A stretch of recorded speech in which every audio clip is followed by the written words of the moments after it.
d'Ivoire. Je suis le chef de toutes les administrations, y compris de l'administration de la justice.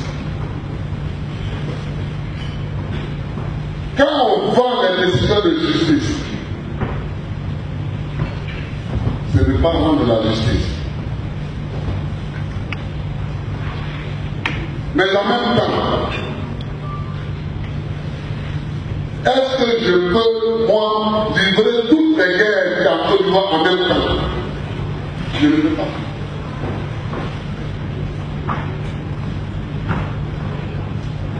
J'ai eu très mal après ma poussée. Parce que quand nous avons commencé à gouverner, les choses allaient bien et j'avais même eu une réunion avec les magistrats pour la réforme de la magistrature. Et puis la guerre a commencé. Linda, quand depuis la guerre, il faut me croire. Je te demande vraiment de me croire. La guerre a commencé. Je vais te donner un exemple. Jusque-là, les gens ne voulaient pas encore. Mais quand il y a eu Marcoussi, les gens se sont dit, Babo s'est perdu, il est foutu, nous, chacun doit prendre sa part. Le procès qu'a fait Cacao, je souhaite qu'il s'ouvre comme tu es avocat, il faudra aller de cette pour écouter. Tu vas voir, va te rendre compte que tous les hommes dans la prière qu'a fait Cacao ont commencé juste après la messe, c'est-à-dire fin janvier. Fin janvier, tous les hommes ont commencé. J'ai entendu, moi, dans les toilettes de la présidence, les gens ne savent pas de quand je suis là, j'entends tout ce que je dis dans leur vie. J'ai entendu quelqu'un qui était proche de moi, évidemment qu'il a écarté, il ne sait pas pourquoi. Il a dit, Boga est mort, ses enfants sont restés pour rien, moi, il faut que je prenne ma part. C'était après ma bouche. Marcoussi a déglingué toute l'administration. Et sur quoi la Côte d'Ivoire était bâtie, Marcoussi a tout déglingué. Et les gens qui ont fait ce raisonnement sont étonnés de me voir encore là. Ils sont surpris. Des Ivoiriens ont même demandé qu'on confie la gestion de la Côte d'Ivoire sous tutelle. Des Ivoiriens, parmi lesquels mon adversaire, et je lui rappellerai ça, ont demandé à ce que notre Assemblée nationale soit déclarée dissoute. Alors, vous parlez de la justice. Mais la justice, c'est un petit cas, c'est parce que c'est votre métier d'être avocat. Mais c'est un petit cas par rapport à tout ce que nous avons dégagé. Mais il fallait tenir. Imaginez-vous mettre une seule seconde. Mettez-vous dans une hypothèse qui n'a pas été puisque je suis là. Que je décide devant toutes ces trahisons généralisées, toutes ces peurs, tous ces vols, je dis bon, moi je me lève, je m'avais en Égypte quelque part. Qu'est-ce que je peux voir sur le terrain? Qui était fondé après le gouvernement de la Côte d'Ivoire?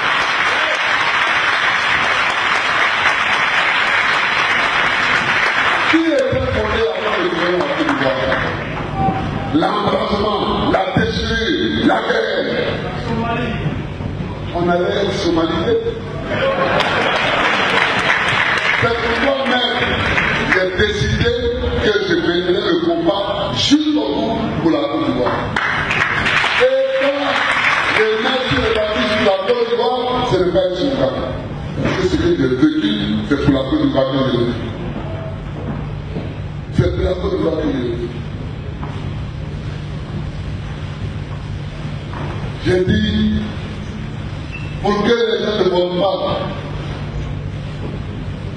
je vais voter des lois. J'ai voté des lois donnant des salaires aux gens qui ont occupé des hautes fonctions et qui sont pris en fonction. Il y en a même qui sont à la retraite, qui sont mieux payés que moi. J'ai indiqué les salaires du président de la République, pas du vote. Les premiers ministres, partout, je les paye tous. Et ils continuent de voler là. On ne peut pas mener tout le combat en même temps avec. Donc, ce qu'il fallait mener comme combat, c'était de maintenir l'État, l'intégrité du territoire, et puis organiser ces élections et sortir par la grande porte. Une fois qu'on sort par la grande porte, faire le grand nettoyage. C'est ça.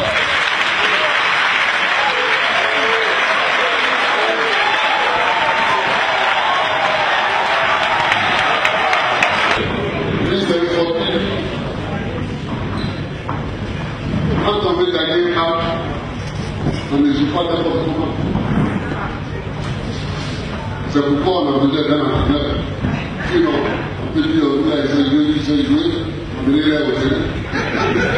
Mais si on a besoin d'un entraîneur, c'est parce qu'il faut que ceux qui savent jouer, on leur donne une pratique. La technique ne suffit pas. Je vois. Ce que vous voyez là, je vois. Je vois. Et ce que vous ne voyez pas, je vois aussi.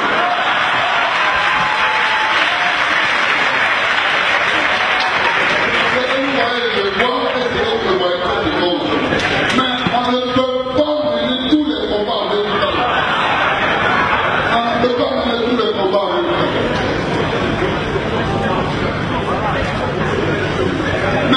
Si je voulais arrêter les couleurs,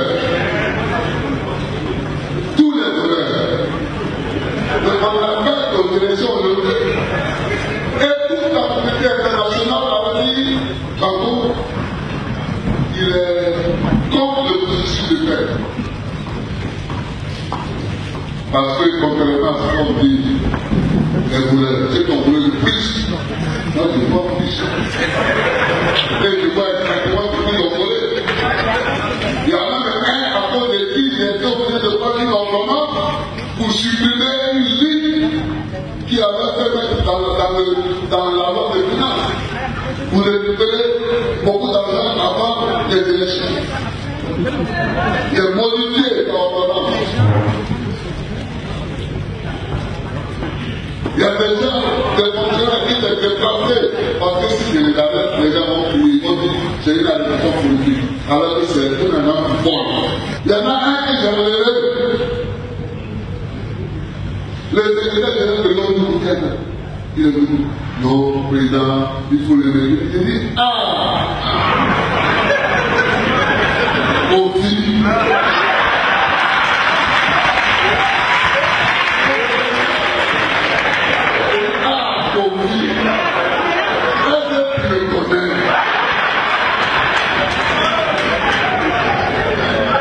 Non, il y a une équilibre, si tu enlèves le Seigneur, que tu le connais.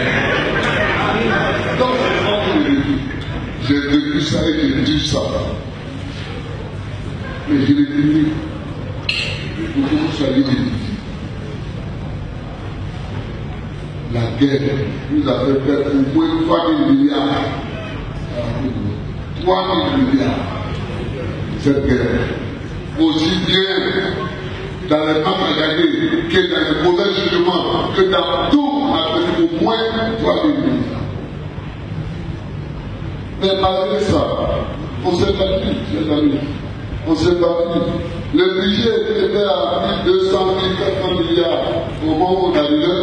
Aujourd'hui, il a 2300 milliards. Malgré les vols. Malgré les vols. Si demain après les élections, nous fermons toutes les portes de vol que nous connaissons, Mais le budget va exploser et on pourra faire une dernière anecdote avant de conclure et de partir. Sortez les crises. Un jour, les militaires, les soldats, ils doivent d'arrêter. Ils disent c'est la fin de la guerre maintenant. Non, le président doit nous donner 6 millions par jour.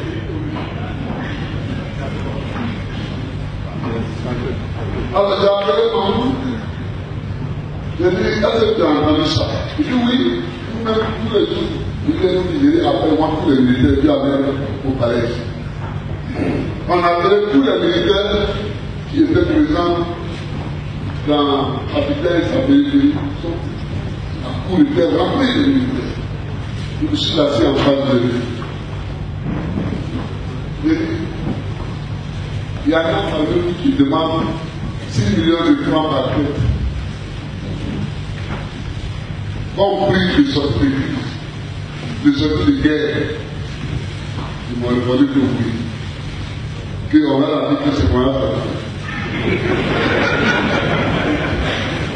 Dès que je vais, j'ai promis que j'allais donner aux militaires 6 millions par tête. J'ai dit, je n'ai jamais vu ça. Moi, mon travail, c'est de faire l'histoire. J'ai donc étudié toutes les guerres. Je n'ai jamais vu une guerre qui prend même par une distribution du trésor public. Je n'ai jamais vu ça. Et vous êtes 18 000 militaires, 12 000 gendarmes, 16 000 policiers, sans compter les douaniers, les eaux et forêts. Si on donne 6 millions à chacun, ça fait 320 milliards. Je ne vais pas, et je vous donnerai rien.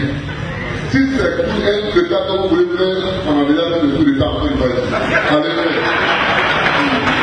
Et si c'est au coup d'État que vous passez, on a déjà fait ça ici. Allez faire le coup d'État. Mais je vous donnerai rien parce que je n'ai rien à vous donner. Ils sont partis me dire, mais c'est tout ça la société. Si je devais choisir entre les deux derniers, la guerre et la société, je peux faire encore la guerre. C'est plus facile. C'est plus facile. Mais la sortie de Dieu, elle est difficile.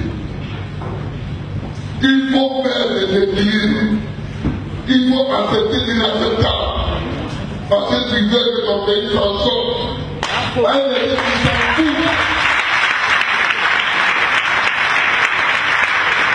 Il y a pas des jeunes d'État qui sont en masse et qui sont assis.